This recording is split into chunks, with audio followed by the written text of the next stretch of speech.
देखिए, आज का जो विषय है मैथ है। मैथ मतलब आप लोगों को पता ही होगा कि गणित है। और आज हम लोग मैथ में जो है पढ़ेंगे भाग विधि से मसौ ज्ञात करना। क्या ज्ञात करना? मसौ। मसौ को जो है इंग्लिश में जो है हम लोग क्या कहते हैं? हाईएस्ट कॉमन फैक्टर कहते हैं। क्या कहते हैं? हाईएस्ट कॉमन फैक्टर कहते हैं। ठीक है ना। और इसको हिंदी में जो है हम लोग कहते हैं महत्तम समापवर्तक। क्या कहते हैं? महत्तम समापवर्तक। ठीक है ना।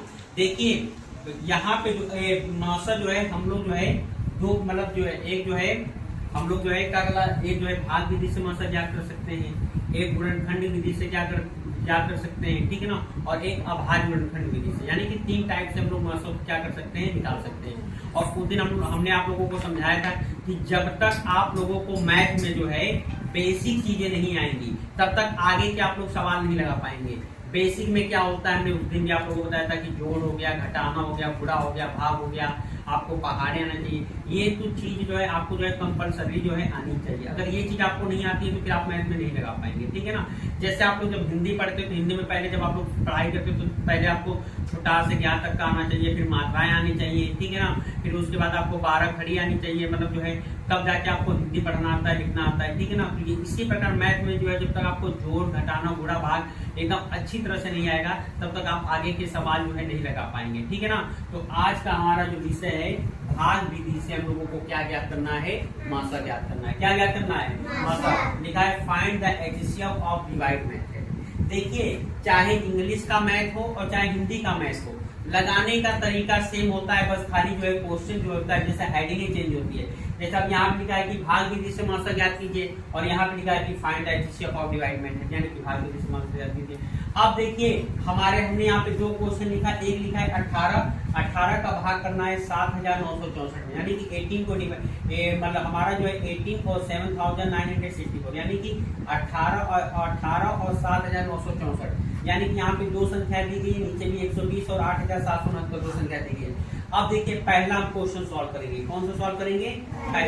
पहला लिखा है 18 और फिर कॉमा करके लिखा है 7964, यानी कि लिखा है कि हमारा 18 लिखा है और 7964 लिखा है। अब अच्छा ये बताइए यहाँ पे डाल लीजिए सॉल्यूशंस। ठीक है ना। अब ये चीज बताइए इन दोनों संख्या में से बड़ी कौन संख्या है? बड़ी हमारी क्या है ना 7964 दिया है ना, तो 7964 में किससे भाग करेंगे? 18 से भाग करेंगे। तो यहाँ पे लिखेंगे 18, क्या लिखेंगे? 18 लिखेंगे और यहाँ पे हम लिखेंगे 7964। अब बस समझिएगा ध्यान से कि कैसे लगेगा सवाल। देखिए यहाँ पे कितने डिजिट है, यहाँ पे कितने अंक है? 2 अंक यहाँ पर है ना। यहाँ पर भी हम कितने अंक लेंगे?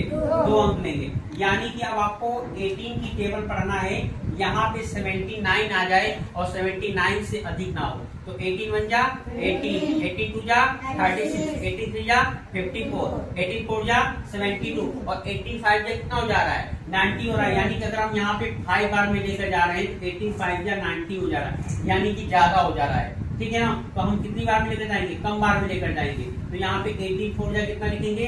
72। कितना लिखेंगे? 72, यानी कि अब यहाँ पे अब 18 का पारा हमको पढ़ना था कि यहाँ पे 79 आ जाए, 79 से अधिक ना हो, कम आ जाए। तो 18 कम 18, 18 छठे 18 18 तो बात 4 बार में आता। तो यहाँ पे प्लेस कर देंगे। 9 में से 2 जाएगा, कितना बचेगा?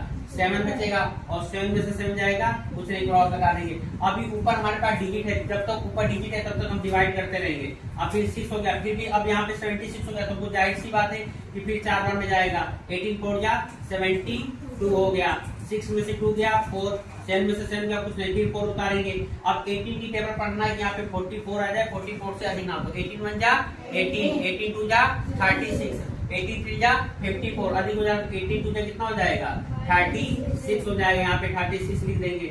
अब देखिए यहाँ पे 4 में से 6 नहीं जाएगा, इसको कैरी देंगे। 14 में से 6 जाएगा 8 और 3 में से 3 जाएगा, कुछ नहीं। अब देखिए अब ऊपर हमारे पास कोई डिजिट बची है? नहीं बची है ना।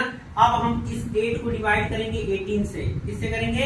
18 को डिवाइड। अब हमको 8 का टेबल पढ़ना है, यहाँ पे 18 आ जाए, 18 से 8 1 जा 8 2 जा 16, 8 3 जा 24, अधिक हो जाएगा 8 2 जा कितना हो जाएगा? 16 हो जाएगा यहाँ पे। अब यहाँ पे 8 में से 6 गया 2 और 1 में से 1 गया कुछ नहीं। अब हम इस 2 को जो है किससे डिवाइड करेंगे 8 से। अब यहाँ पे 8 लिखेंगे तो यहाँ पे जब 8 करेंगे तो 2 4 जा कितना होता है 8 और जिससे हमारा पूरा पूरा कटता है वही हमारा क्या होता है HCF होता है। क्या होता है HCF। तो यहाँ पे आंसर लिख दोगे, आंसर में लिख दोगे HCF हमारा कितना आएगा 2 से डिवाइड हुआ है ना पूरा, यहाँ पे HCF हमारा 2 हो जाएगा। सबको समझ में आया? किसी को किसी प्रकार की कोई दिक्कत है? सबको समझ में आ गया ना? अब एक और सवाल देखिए, दूसरा वाला सवाल। दूसरा वाला लिखा है तो आपका 120 और फिर लिखा है 8